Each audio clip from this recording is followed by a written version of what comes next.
Buen día a todos. En primer lugar, agradezco a don Mario por darme la oportunidad de presentar algunos de los trabajos que estamos llevando a cabo en el INTA General Villegas. Como ustedes saben, el INTA General Villegas está ubicado en el noroeste de la provincia de Buenos Aires, lo que hoy recién se habló como el oeste arenoso, y fundamentalmente los trabajos que yo voy a presentar están desarrollados en esos partidos del noroeste de Buenos Aires y algunos en el este de La Pampa. Bueno, el tema que me pidieron que presentara era acerca de nuestros estudios sobre rotaciones que venimos llevando desde hace más de 10 años en la estación experimental y también algunos ensayos sobre cultivos de cobertura y cuál es el efecto que estos producen sobre los rendimientos de soja. Nuestros estudios arrancaron allá por el año 2003-2004, donde nosotros nos preguntamos a nivel regional cuáles eran los factores, ya sea de suelo o de manejo del cultivo, que estaban condicionando los rendimientos de soja en los lotes de producción. Desde ahí empezamos a evaluar diferentes lotes de productores donde conocíamos la situación de manejo y realizábamos muestreos de suelo y también lo fuimos complementando con algunos ensayos específicos de fecha de siembra, ensayos en suelos de diferente actitud. Y las principales conclusiones que nos dio este trabajo es que había 4 factores importantes que condicionaban la producción de soja en el oeste de la provincia de Buenos Aires. 2 de ellos estaban relacionados al ambiente y 2 a estrategias de manejo. Fundamentalmente, en lo que hace al ambiente, veíamos que el tipo de suelo, es decir, los suelos profundos versus los suelos someros, nosotros le llamamos suelos someros a los suelos que tienen tactos, condicionaban la producción. En general había un 10 a un 15% de diferencias de rendimiento entre estos 2 tipos de suelo y que esas diferencias se hacían mucho mayor cuando nosotros nos metíamos dentro de estos suelos tactos y veíamos cuáles eran sus limitantes. Entonces, cuando ya teníamos suelos que no solo estaba limitado por tener un horizonte tacto, sino también que ese horizonte tacto tuviese sodio, encontrábamos brechas de rendimiento de alrededor del 33%, lo que era equivalente a alrededor de 1.500 kilos. Y en lo que refería a estrategias de manejo de cultivos, encontrábamos que la fecha de siembra y el cultivo antecesor eran las estrategias que nos separaban diferentes niveles de productividad. Si nosotros nos pensamos qué pasaba con el cultivo antecesor, estos son los lotes de productores, acá no hay ensayos, son lotes promedio de productores, veíamos que en general los lotes que venían de antecesor maíz rendían en promedio alrededor de 300 a 400 kilos más que los lotes de soja. En una situación intermedia se encontraban los lotes que venían en rotación con pasturas. Pensemos que esto se hizo en el 2004 y todavía teníamos una cierta área mixta en la zona, y un poco menor los que venían sobre verdeos de invierno. Entonces dijimos, bueno, el cultivo antecesor evidentemente algo está aportando y de ahí se empezaron a hacer ensayos. Estos son datos nuevos, pero para que vean que pasa lo mismo en otras regiones, son un relevamiento que se hizo en Uruguay el año pasado, donde se vio también rendimientos en lotes de producción sobre diferentes antecesores y que los lotes de soja que venían sobre cultivos de sorgo o sobre cultivos de maíz rendían en promedio entre un 5 y un 6% más que los que venían sobre soja. Y en una situación intermedia se encuentra con un 2 o un 3% más de producción aquellos lotes que vienen sembrados sobre cultivos de cobertura. Esto yo se los traía porque tengamos en cuenta, en Uruguay estamos sobre suelos de textura mucho más fina, pero se observa la misma tendencia que estamos viendo nosotros en nuestra región. Entonces de ahí empezamos a hacer ensayos y es lo que yo les voy a pasar a describir, donde evaluamos diferentes secuencias de cultivos para ver el efecto rotación, ensayos con diferentes volúmenes de residuos para ver qué pasaba con el aporte de la cobertura de esas secuencias Y finalmente, ensayos referidos a la inclusión de cultivos de cobertura en monocultivos de soja. Los ensayos de secuencia de cultivos los hicimos en diferentes suelos, están implantados en suelos típicos, profundos, en suelos tactos y también algunos ensayos en suelos más arenosos que comprenden más el partido de Rivadavia o de Trenquelauquen, y las rotaciones que nosotros evaluamos eran bien contrastantes: soja sobre soja, soja sobre maíz y maíz sobre maíz. Yo acá les presento solamente los rendimientos de soja. En el área de Villega tenemos 2 ensayos. Esos ensayos arrancaron en el año 2004 y vamos a ver acá los rendimientos. Siempre voy a mostrar en color rojo el monocultivo de soja, como para que sigan la secuencia, y en verde la situación rotada. Si nosotros vemos los rendimientos desde el 2004 hasta el 2014, la campaña pasada, vimos que hubo años donde hubo diferencias entre estrategias de rotación y años que no. Pero si vemos la última barra, que es la promedio, encontramos que en este suelo hay a favor de la rotación alrededor de 200 kilos. Esto en un suelo típico limitado por tosca. ¿Qué pasaba en el suelo tacto? En el suelo tacto pasaba algo similar. También si vemos las barras verdes que corresponden a la soja rotada con maíz, muestra en la mayor parte de las campañas mejores rendimientos que el monocultivo de soja. Un hecho bastante notorio, fíjense, en los últimos años estas diferencias se han magnificado. Y también en promedio de todas las campañas evaluadas tenemos un plus de un 5 a un 8% a favor de la soja rotada. ¿Qué pasa? Bueno, eso lo que nosotros nos preguntábamos era, bueno, había campañas que los resultados eran variables, pero ¿qué podemos sacar de todo el periodo en estudio?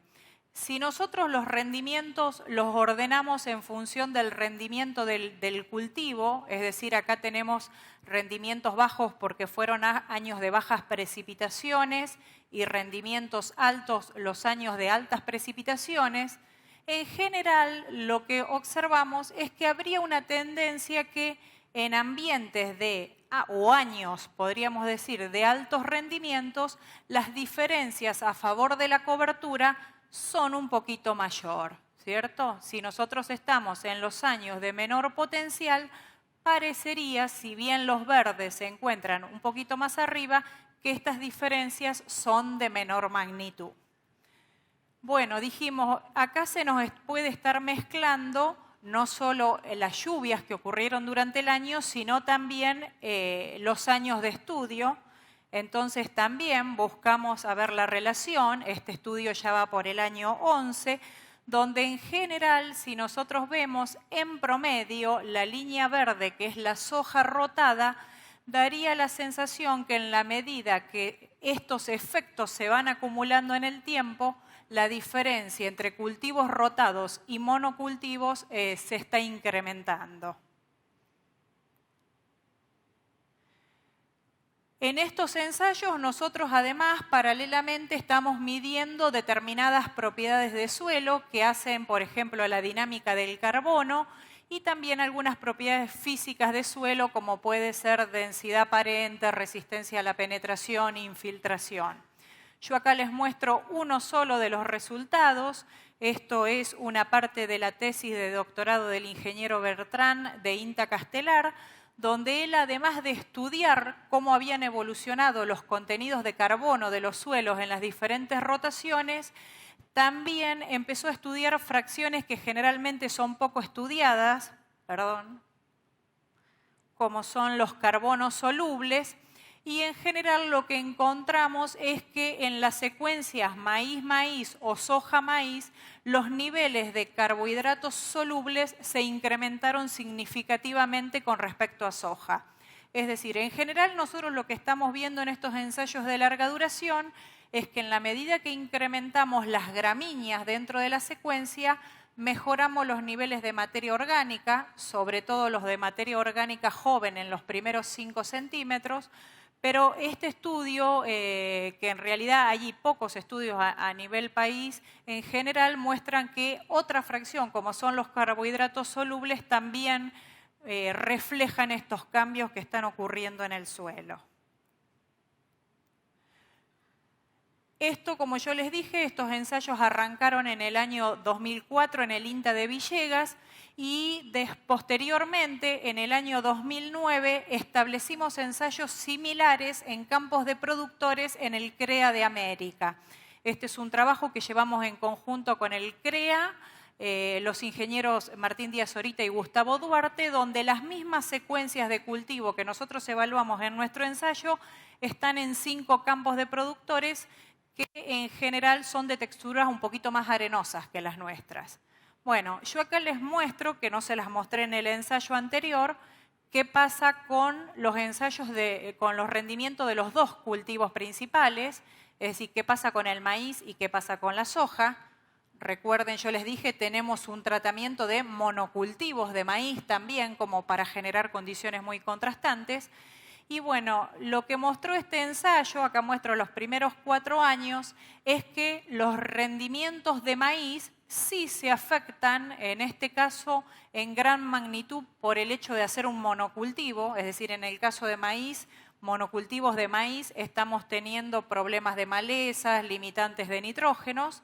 Es esa diferencia entre maíces rotados y maíces en monocultivos ya se ven desde los primeros años del estudio, fíjense, ya en el primer año esa brecha existe. Y en lo que respecta a los ensayos, a las parcelas que están en soja, se observa en general lo mismo que estamos viendo en nuestros ensayos en nuestros ensayos en la experimental. Es decir, los primeros años, los primeros 2-3 años, en general no se vio en estos ensayos diferencia de producción entre soja rotada versus soja en monocultivo, pero ya a partir del 4.º año esta diferencia se empezó a notar. ¿Por qué yo hago hincapié muchas veces en esto? Porque cuando nosotros estamos hablando de ensayos de rotaciones, tenemos que tener en cuenta que todo lo que nosotros hacemos con las rotaciones son cambios que se van dando en forma muy lenta y en el largo plazo, y que difícilmente con una experiencia de 1 o 2 años podamos tener conclusiones relevantes. Si nosotros vemos la brecha en función del rendimiento del cultivo, es decir, nuevamente los ordenamos a los lotes en los de más rendimiento y menos rendimiento, parecería que la brecha es independiente de la productividad del sitio, porque fíjense, en general acá para el caso de maíz son bastante paralelas, es decir, la diferencia a favor de, en este caso, rotar se mantiene en todos los ambientes, y en el caso de soja también se ve que esa brecha es de menor magnitud, pero también se da bastante pareja en todos los ambientes. Bueno, y otra cosa que también vimos, como ya les dije, estos son 5 lotes de productores, tienen diferentes texturas, entonces los ordenamos en función del índice de la estratificación de la materia orgánica, es decir, estos que tienen mayor índice son aquellos ambientes que están con mayores contenidos de materia orgánica en la capa superficial con respecto a las subsuperficiales. Y en general daría la situación que estos ambientes que son un poquito más productivos, la brecha entre rotar y no rotar es un poquito más chica, pero bueno, ya les digo, estos son los primeros 4 años del estudio.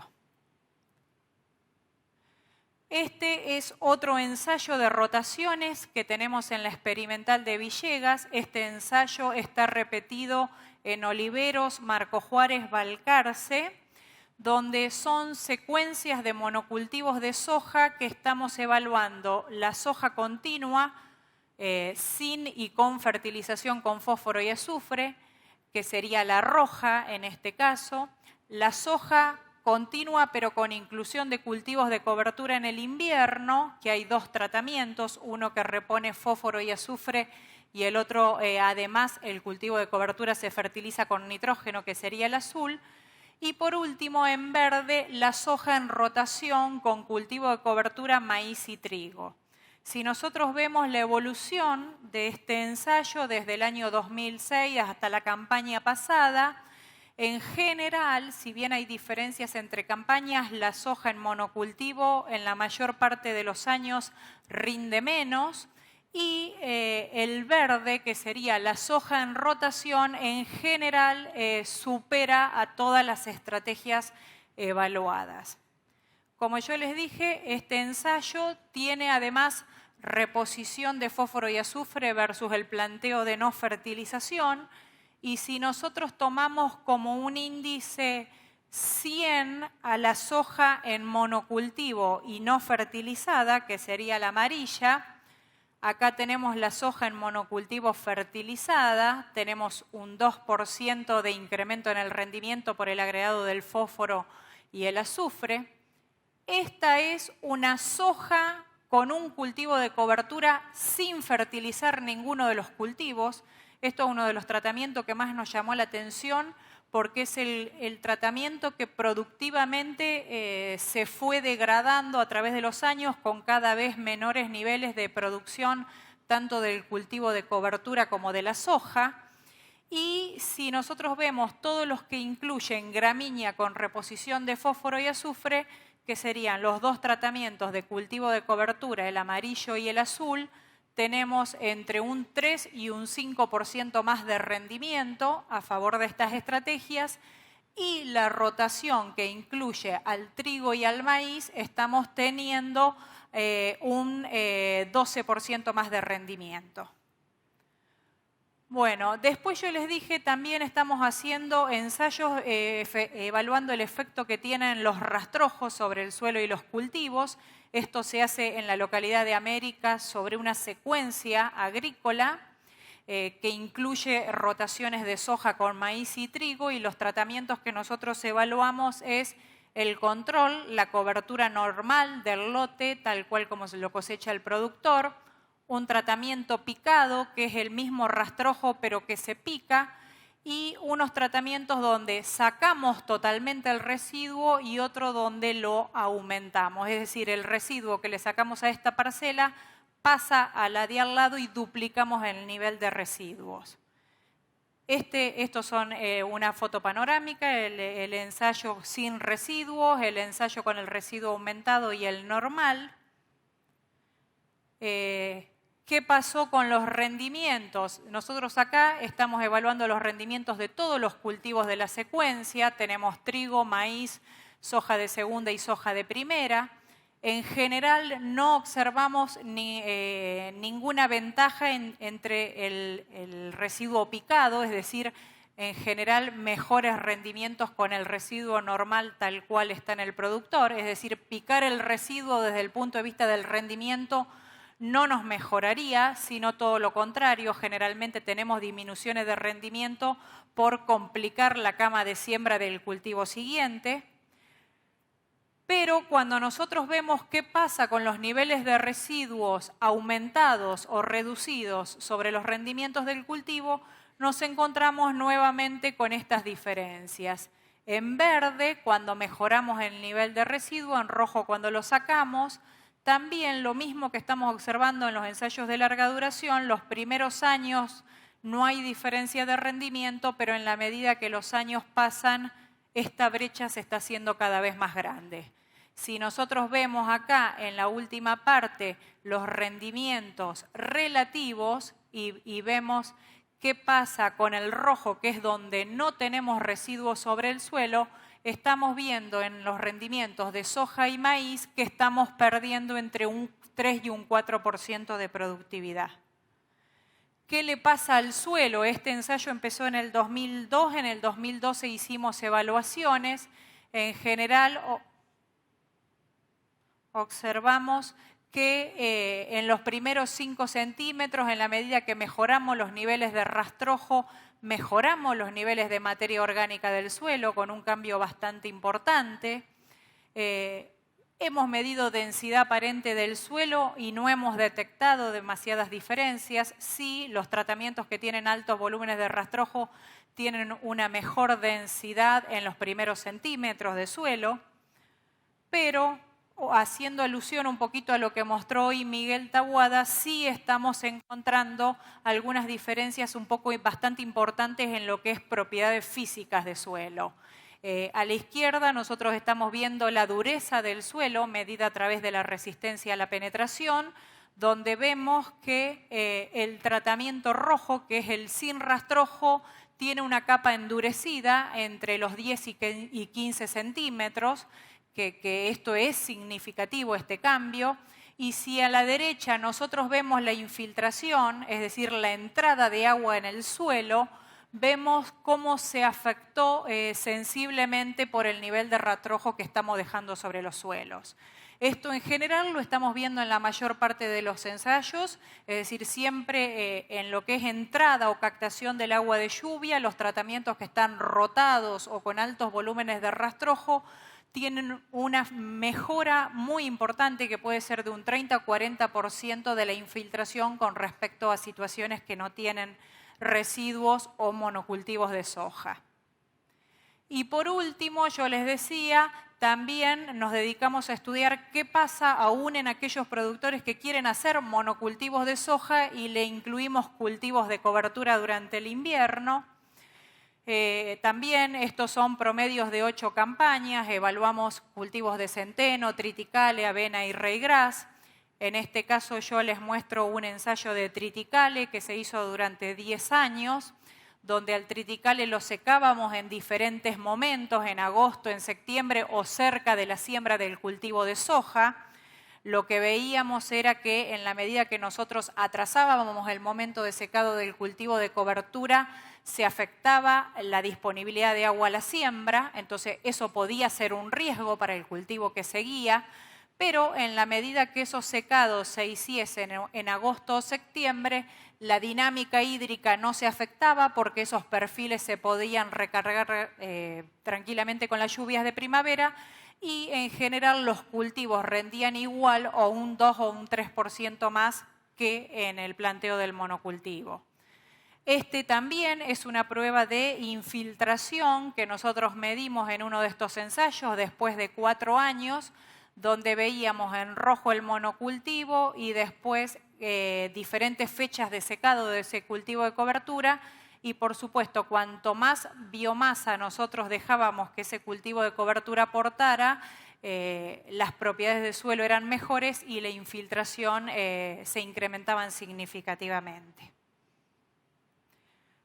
Bueno, este es otro ensayo de diferentes momentos de secado en una zona un poquito más seca. Esto es el este de la provincia de La Pampa, en Dorila, donde también gente de INTA Castelar evaluó qué pasaba con diferentes especies de cultivos de cobertura, ryegrass, avena y centeno, secada en distintos momentos, y donde se veía que en la medida que uno secaba el cultivo de cobertura más tarde, bueno, ya ahí por una cuestión hídrica puede llegar a complicar al cultivo siguiente. Esto yo lo hago hincapié porque muchas veces nosotros decimos el cultivo de cobertura puede o no afectar los rendimientos de soja, pero el cultivo de cobertura primero hay que aprender a manejarlo bien. Es decir, dejar que ese cultivo, tratar de sembrarlo lo más temprano posible, secarlo en lo posible a finales del invierno para que se recarguen los perfiles. Entonces, estamos haciendo que la limitante hídrica no nos aparezca por ese consumo que hacen estos cultivos. Este es el ensayo que hoy mostró Miguel Taboada, donde les mostró la foto de los diferentes agregados. Acá están los rendimientos. Fíjense, en general todos los tratamientos con cultivos de cobertura rinden, la brecha es poquita, pero rinden en promedio entre un 2 y un 3% más que el monocultivo de soja.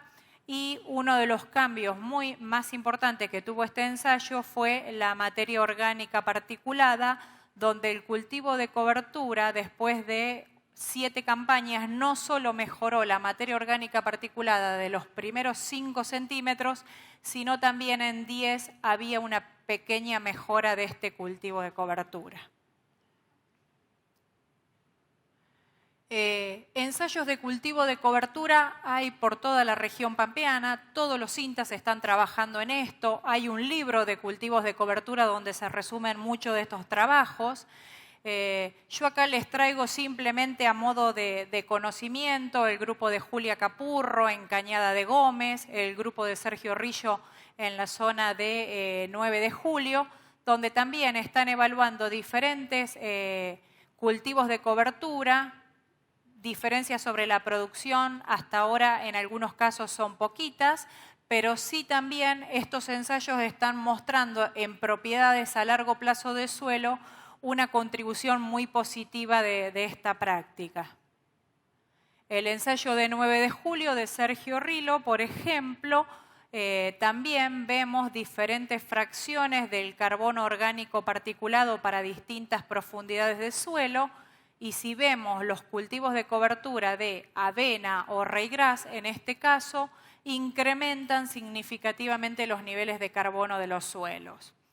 También en ese ensayo 9 de julio se ha detectado que el aporte del cultivo de cobertura a través de sus raíces ha mejorado también notablemente lo que es la infiltración básica de estos suelos. Fíjense esta brecha entre con cultivo de cobertura y monocultivo de soja con respecto a la infiltración es una diferencia de un 60%. Es una diferencia importantísima. Ensayos en Marco Juárez, ensayos en Canal en la Oulaye. Estos estudios son conducidos por Cristian Cazorla, Tomás Baigorria, donde también están evaluando los cultivos de cobertura. En algunos casos hay diferencias positivas en la producción de soja, como puede ser la concentración, ¿no? Pero en general también lo que están mostrando los trabajos de Cazorla y Baigorria es la contribución que hace esta práctica al control de malezas. Seguramente a lo mejor algunos de ustedes los han escuchado en algunas charlas y el impacto que están teniendo sobre la dinámica de algunas malezas con la inclusión de cobertura en algunas zonas de Córdoba es bastante importante. Bueno, finalmente, como yo les digo, estos estudios continúan, ya llevan más de 10 años, los vamos a seguir continuando porque creemos que todo lo que hace a la sustentabilidad de los suelos requiere de estudios a muy largo plazo para ver las tendencias hacia dónde van nuestros suelos. Estos ensayos en la región de la Pampa Arenosa, nuestra área de estudio en general, nos ha mostrado que la brecha entre rotar y no rotar al cultivo de soja, en este caso específicamente con maíz, permite mejoras de rendimiento entre un 5 y un 6%, y que eso es independiente del tipo del suelo, porque ya les decía, lo hemos visto en suelos típicos, en suelos tactos y en suelos más arenosos en América. Que esas diferencias no las vamos a ver en los primeros años de la práctica, sino que lo que estamos viendo y que hoy veíamos en el gráfico, a partir de 4 o 5 años de prácticas continuas, ese beneficio se empieza a magnificar y que esa diferencia o el efecto secuencia puede deberse a diferentes mecanismos que están actuando en el suelo. Seguramente algunos están relacionados con lo que es la dinámica del carbono, la materia orgánica y la biología de suelos, donde aquí sí hay menos estudios a nivel país. Y también estamos viendo que este efecto de tanto rotaciones como cultivos de cobertura están modificando algunas propiedades físicas de los suelos, que como hoy se habló, todo lo que esté relacionado a compactaciones de alguna manera puede estar o no afectando la dinámica de nutrientes y que requiere que esto sea estudiado en mayor profundidad. Tal vez la inclusión de los cultivos de cobertura a los rendimientos de soja son un poco menores. Como yo les decía, estamos logrando mejoras en los rendimientos de soja de un 2 a un 3%, pero creemos que esto es significativo y que tengamos en cuenta que los cultivos de cobertura nosotros los hemos establecido en nuestros sistemas de producción no solo pensando en maximizar rendimientos, sino también en aportar otros beneficios que tiene la práctica, como puede ser, hoy también se habló de que hay erosión, tanto en regiones semiáridas como en el norte del país, los bajos niveles de cobertura de los suelos, se está empezando a ver problemas de erosión, entonces los cultivos de cobertura tal vez no apunten a mejorar rendimiento, sino a cuidar el suelo, que ese suelo no se vuele ni se erosione a través de las lluvias. También aporten cobertura en el suelo, lo cual está muy relacionado con la dinámica hídrica superficial, la temperatura de suelo, y eso puede también traernos beneficios a la hora de la oportunidad de la fecha de siembra. Es decir, un suelo con cobertura nos permite sembrar cuando nosotros querramos, independizándonos de las lluvias. Y por supuesto, lo que yo les decía, estos cultivos de cobertura tienen muchos otros beneficios relacionados a la captura del agua de lluvia, a deprimir napas en algunos ambientes, y en los últimos años también se están viendo ventajas en lo que son control de malezas.